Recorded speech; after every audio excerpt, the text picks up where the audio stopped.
So this is just part one. This is something I do with my dogs. It's called Find the Trail. And it's a rare instance where I let the dog take the lead. And I would only do this with dogs that are balanced in understanding you're the leader, but we call it Find the Trail.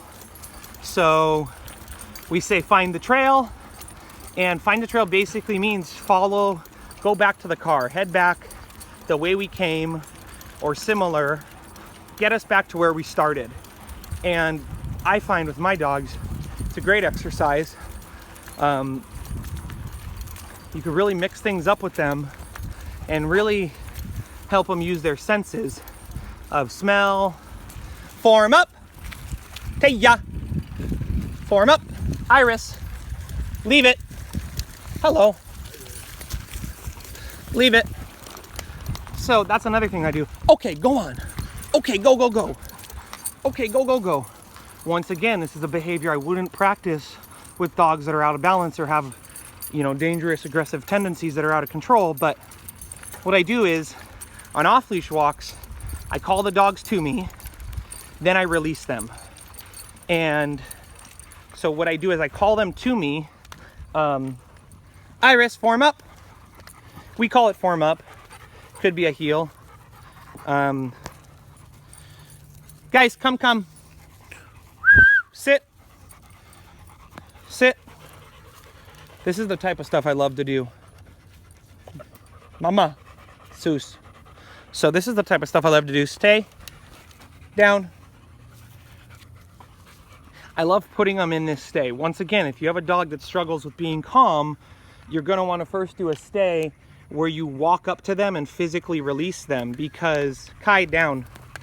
Your dog will develop a dangerous habit of breaking from a stay. Oh, this is disaster waiting to happen. So here's my dogs all in a stay. And then what I'll actually do is I'll actually move the pack this way.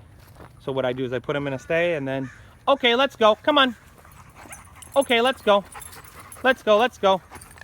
Iris, come. Taya, come. Leave it. And that's kind of the way I navigate with my pack. I do a lot of stuff like this too, moving without the leash, just moving the pack, getting the dogs used to following me around, okay?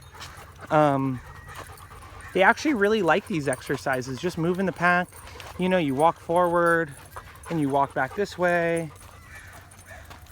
Iris is kind of going ahead.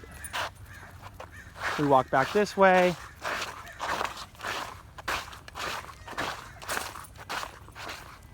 Iris! The dogs just practice following you around. I know it seems boring, but I'm going to get to the fun stuff in just a minute, okay? Sit.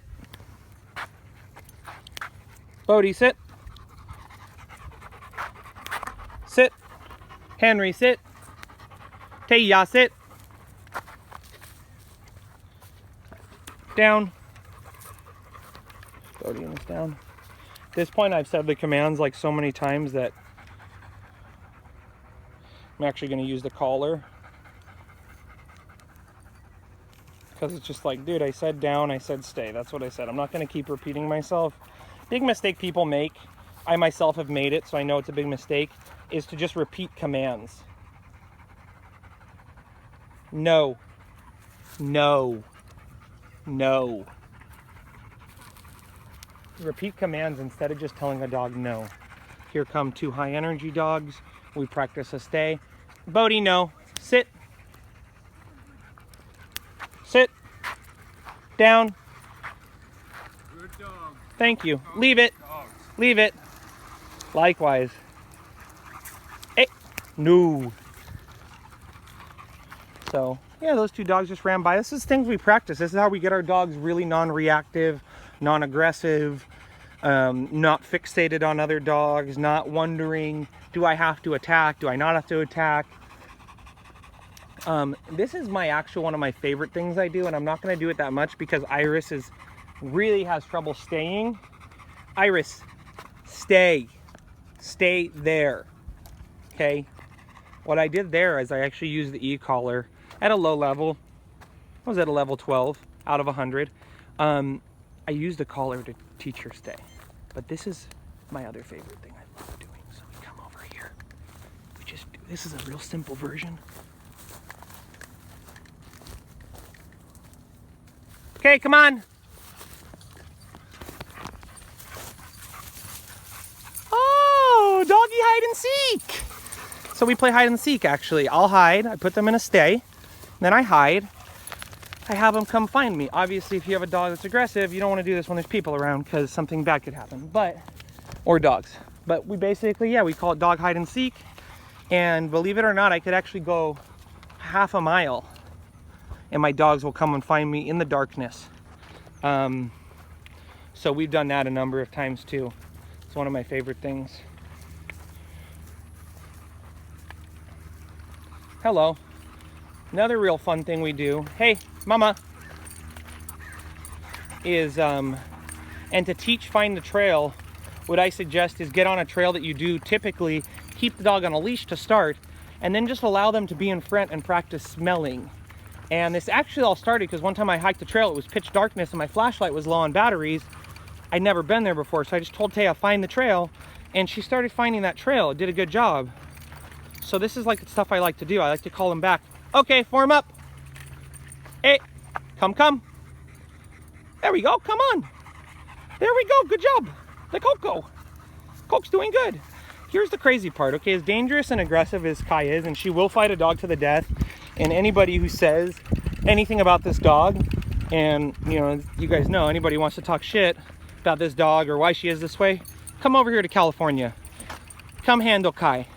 Try putting the muzzle on her. Try touching her with the muzzle. This dog is so gnarly.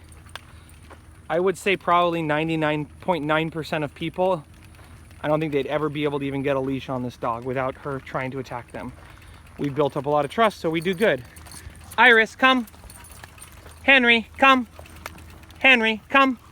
Henry, I always advocate Henry just keep some space because he's not a bad guy, but he's a little bit socially weird sometimes. So this is what we just teach Kai. Kai, we just teach Kai, like, give space, you know, if you're uncomfortable, then you walk away. That's all you have to do. You don't gotta show teeth. You just, you know, most of these dogs, you walk away from them, there's not gonna be any problems. So there is that rare dog that I've seen, you know, fixate on her and basically pick on her and start harassing her. But that's very rare. Typically most dogs, we move our energy and everything away. Most dogs are just like, yeah, don't mess with that dog. So these are just a couple little things I do. Keep my dogs active, keep them trained, practice training. And I'll get on the bike real quick and I'll show you how we do our like form up on the bicycle. It's the really fun thing. Look at this dog, this looks like a wolf hybrid. Hey pup. What's his name? Candy? Candy? Oh, Candy's very well socialized. Thank you, Candy. Thanks for helping out. I'm always amazed that the good, really well socialized dogs, they help my dogs. I don't care if the dog's like this one has been in isolation for 2 years. The dogs come up and they just help these dogs out. Then it's amazing too, the other dogs, typically the ones people are convinced are extremely friendly, will actually pick on a dog that's uncomfortable and actually kind of basically playground terms, tease her, push her buttons, get her to go off, and then they run away and are like, look at her, look what she did, I'm the good dog. So it's been really amazing the amount of dogs that can read the energy and keep that space and do that dance, and then the same dogs that are like, oh, you're crazy, let me... If you took that mask off, that's an extremely dangerous dog. So she'll have a muzzle on for the rest of her life around anybody's dogs. Me personally, I don't think any dog that's ever attacked a dog should be in a dog park without either a muzzle, an electronic collar on, or both. I think people are, that's also, I rehabilitate dogs for a living. That dog, for example, the black one, was in isolation for 2 years for extreme dog aggression. We got her out, we got her trained, we worked through a lot of that, and we started seeing, okay, where is she really at? Actually likes dogs, wants to play. This dog, however, 5 years of severe abuse, and get her to the point, what's her thing? Doesn't really like dogs. She's cool with the pack, wants to do her own thing. Kai, Iris, like I said, the issue is actually not my white dog.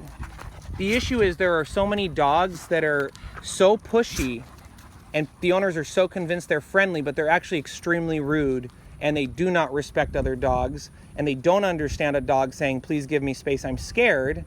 They will actually, a dog that's afraid, they will actually single them out. So it sucks. I mean, if I just had a pack of perfectly balanced dogs, no, I wouldn't need a muzzle on her. But when I bring her out here and I just don't know what's up with anybody's dog, not worth the risk. You know, not worth her killing somebody's dog, so. But at the same point in time, you have a dog like Iris, 2 years in isolation for dog aggression. We rehabilitate her. She's getting adopted on Thursday, and she'll probably never wear the muzzle again once she's adopted, and actually likes dogs. So, you know, this is a very rare dog, a dog that's truly... This dog actually used to have to be picked up on a person's shoulder and carried if she even saw a dog. This dog actually used to lunge at people's faces. So for her to be at this level now, you know, the thing is too with the muzzle, people need to stop seeing the muzzle as a bad thing, because there's so many dogs that should be muzzled, and people aren't going to muzzle them because they feel like, oh, I'm going to be judged. When it's, to me, a muzzle is like wearing a helmet if you're riding a bike, or, you know, maybe you wear wrist guards if you're skateboarding.